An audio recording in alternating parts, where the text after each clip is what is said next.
Mario Dumont. Le seul atlas dont vous avez besoin. Les gens qui ont une maison essaient généralement, pas tous, il y en a qui sont plus ou moins propres, là. Mais la grande majorité essaie de garder ça beau autour, pelouse, fleurs, arbustes.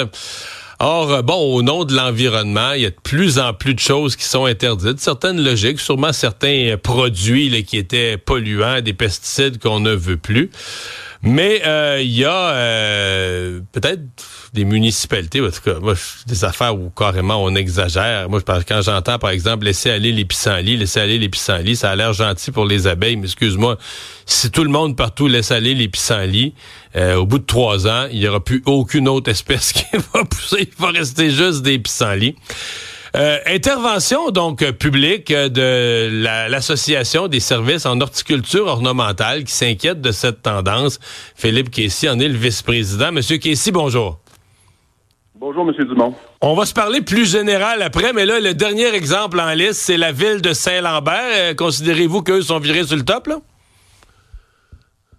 Virer sur le top, disons que c'est peut-être pas le mot que j'utiliserais, mais on va loin, là. Présentement, on trouve qu'on se questionne à savoir pourquoi les municipalités cherchent à aller aussi loin dans les interdictions de produits, là, par rapport à l'entretien des pelouses et des végétaux. OK. Ils sont rendus où, mettons, à Saint-Lambert? Parce que je comprends que là, il y a un nouveau règlement où même on nous disait, là, faut plus prendre du Roundup si vous voulez détruire, c'est du vinaigre, si vous voulez détruire, par exemple, dans votre pavé uni des espèces végétales. Même les produits à base de vinaigre vont être interdits? C'est ça. Là, la dernière réglementation qui a été adoptée lundi dernier interdit même les biopesticides. Donc, on parle ici de farine de maïs, on parle de produits à base de vinaigre et on parle de produits à base de fer, là, qui sont toutes des molécules naturelles ou qu'on retrouve dans la nature, qui vont être maintenant interdits pour l'entretien des pelouses et des végétaux à Saint-Lambert à partir de l'année prochaine. Donc, tu fais quoi avec tes mauvaises herbes? Ce qui reste, c'est probablement l'arrachage manuel, peut-être certains fertilisants, là, ou je sais pas, mais en termes d'homologation de produits, il ne reste rien là, pour contrôler les mauvaises herbes. Le maire, je comprends l'arrachage manuel, mais le maire, sauve-tu pour aller à 4 pattes sur tous les terrains et les arracher lui-même? Là? Nous autres, l'association, on n'a pas réussi à parler aux élus ou à la ville. On n'a pas été consultés dans ce projet de règlement-là parce qu'on a plein de solutions pour éviter de mettre des pesticides. Vous savez, M. Dumont, dans le fond, les entreprises qu'on représente sont pas là pour mettre des pesticides. On est là pour entretenir des végétaux et la pelouse est un végétal. On sait qu'une pelouse, ça a de grands avantages environnementaux et on sait aussi que l'entretien ou la façon qu'on la tond, etc., va avoir une grande influence sur l'usage ou non de pesticides parce que c'est pas dit qu'une pelouse qui est verte et en santé a nécessairement eu un paquet de pesticides dessus, là. Il y a des façons d'entretenir les gazons pour minimiser l'usage de pesticides et maximiser le résultat, si on veut, là, la qualité du gazon. Mais c'est ça. Fait que là, ça nous prend quand même une base ou un minimum d'outils pour faire certaines interventions. Donc, comme vous dites, là, ceux qui veulent moins de mauvaises herbes, ça reste un choix, là. Mais tout l'encouragement, je comprends, là, tu sais, l'encouragement à dire, là, il y a toutes sortes d'affaires, là, d'une partie absurde. Il faudrait pas tondre sa pelouse durant une période de l'année. Je sais pas ce que je disais en introduction. À mon avis, là, si sur tous les terrains de tout le monde, tu laisses aller tous les pissenlits, puis tu les laisses tous monter à graines, puis tu laisses le vent répandre ces graines-là, je me trompe-tu ou c'est une question de temps qu'il va y avoir juste des pissenlits? C'est une espèce tellement plus forte que le reste que ça va s'implanter à peu près partout, non? En fait, les pissenlits sont opportunistes. Donc, ils vont profiter de la faiblesse de quelque chose d'autre pour prendre la place. Puis vous avez raison, c'est une plante qui se propage très, très rapidement. Nous, on n'est pas là pour dire avec ou sans pissenlit. Ce qu'on est là, c'est une question de choix. Donc, on vit encore dans une société démocratique où les gens ont le droit de choisir.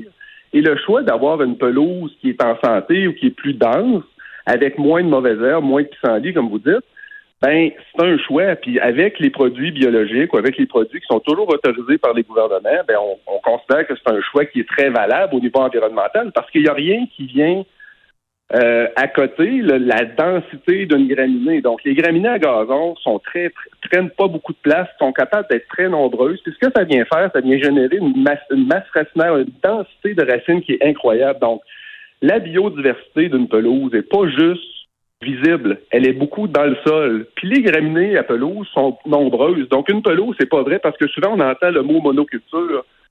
C'est faux parce qu'une pelouse, en réalité, comporte une multitude de sortes de graminées. Et aussi, c'est plus vrai qu'on est capable d'avoir des pelouses absolument sans mauvaises herbes. Les pissenlits, c'est une chose, mais on retrouve du fraisier, on retrouve du lierre terrestre, on retrouve toutes sortes de choses dans un gazon. Et puis là, on est capable de maintenir une densité pour que la pelouse remplisse son rôle environnemental. Nous, on appelle ça la pelouse durable, c'est-à-dire une pelouse qui, sans être parfaite, a un aspect esthétique, évidemment, mais aussi un aspect environnemental qui est important pour un milieu urbain, là, avec tous les événements d'eau et de surverse ou de pluie extrême qu'on a ces années-ci. Le gazon est un allié en ville et il ne faut pas l'oublier, là. Ouais. Mais avez-vous l'impression que la tendance, l'écologiste un peu militant, extrême, est en train de tout arracher, dans le sens que dans quelques années, on pourra plus rien faire, là. Tout ce qui va rester à faire, c'est que ça laisser ça comme des packages pour les mules autrefois, là. Tu laisses pousser la cochonnerie, tu laisses pousser ce qui pousse. Va falloir qu'on s'achète chacun une chèvre ou un mouton pour essayer de brouter notre gazon, mais il y a un côté où c'est comme tu regardes la tendance, là, puis tout ce qu'on interdit, puis tout ce qu'on avance, tu sais, OK, on s'en va où avec ça? Je sais qu'à Montréal, c'est la mode, là, des moutons dans les parcs, mais je sais pas, j'ai de la misère à imaginer ça en banlieue, là, que chacun a son mouton, c'est un piquet dans le cours, là. Ben, on espère pas c'est pas notre idée de s'en aller là, on espère pas se rendre là. Nous, on pense que le libre choix a encore sa place. Donc, les gens avec des produits qui sont jugés sécuritaires. Il ne faut pas oublier, là, les pesticides, là, c'est pas les compagnies qui inventent ça, c'est homologué par Santé Canada, une branche de Santé Canada.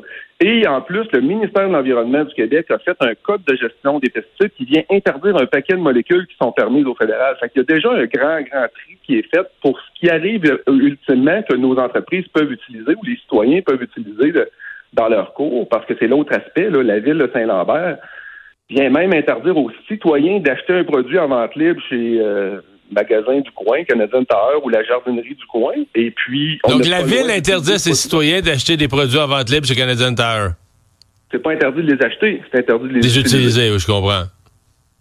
Fait que c'est là le contrôle, parce qu'on a beau vouloir mettre en place des réglementations comme ça, mais après ça, c'est tout l'aspect contrôle qui vient. On est obligé la ville va être obligée pour faire appliquer ce règlement-là je sais pas, commencer à regarder ce que les citoyens font sur leur gazon. Après ça, c'est tout l'aspect qu'on peut penser ou l'aspect dénonciation. Là, ça fait, je sais pas, en termes de voisinage, là, mon voisin a mis quelque chose sur sa pelouse. On trouve que ça va loin et de façon inutile parce que les produits qui sont interdits par la ville, là, on le répète, c'est du vinaigre, c'est de la farine de maïs. Là.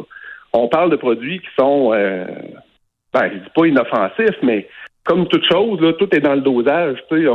On peut s'empoisonner avec de l'eau, ultimement. Fait que on peut toujours dire que quelque chose peut être nocif lorsque c'est mal ou trop utilisé.